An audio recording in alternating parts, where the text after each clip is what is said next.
Right now ইদিকা পাল কলকাতা বাংলা চলচ্চিত্রে আলোচিত একজন নায়িকা। মোরওভার এই তারকা ছোট পর্দার মাধ্যমে দর্শকদের কাছে আলোচনায় আসেন, কিন্তু সাকিব খানের সঙ্গে প্রিয়তমা চলচ্চিত্রের মাধ্যমে প্রথমবারের মতো চলচ্চিত্রে অভিনয় করেন এই নায়িকা।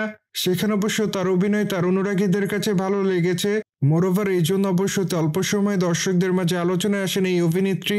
সেই সাথে চলচ্চিত্রটিতে তার সঙ্গে সাকিব খানের কেমিস্ট্রি অনুরাগীদের কাছে ভালো লেগেছে। সুতরাং সবকিছু মিলে বর্তমানে আলোচনায় রয়েছেন এই নায়িকা।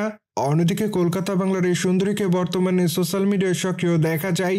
সেখানে অবশ্য এই নায়িকা তার প্রতিদিনের আপডেট শেয়ার করেন, কিন্তু মাঝে মাঝে লাস্যময়ী রূপে ক্যামেরার সামনে ধরা দেয়।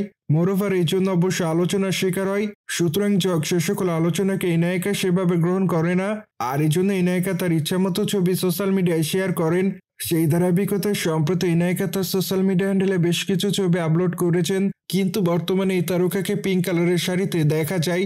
সেই সাথে খোলামেলা চুলে হালকা মেকআপে তাকে দেখতে অনেকটা সুন্দরী লাগে। মোরওভার এই জন্য অবশ্য তার রূপের প্রতি ঘায়াল হতে দেখা যায় তার অনুরাগীদের।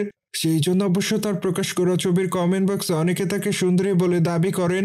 মোরওভার অনেকে আবার তাকে প্রিটি গার্ল লিখেছে, সেই সাথে অনেকে আবার অ্যামেজিং লিখেছে, কিন্তু আবার অনেকে তাকে মাই লাভ বলে দাবি করেন। মোরওভার অনেকে আবার তাকে আই লাভ ইউ লিখেছে, সেই সাথে অনেকে আবার তাকে সুন্দরী বলে দাবি করেন।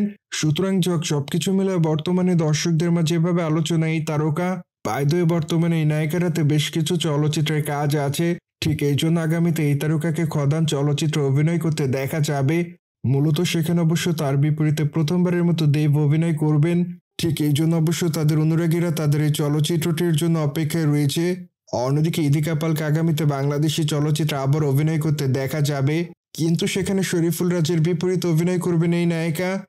সুতরাং জেনে তো নিলেন, পিঙ্ক কালারের শাড়ি পরে ইদিকা পাল ক্যামেরার সামনে লাস্যময়ী রূপে ধরা দেয়।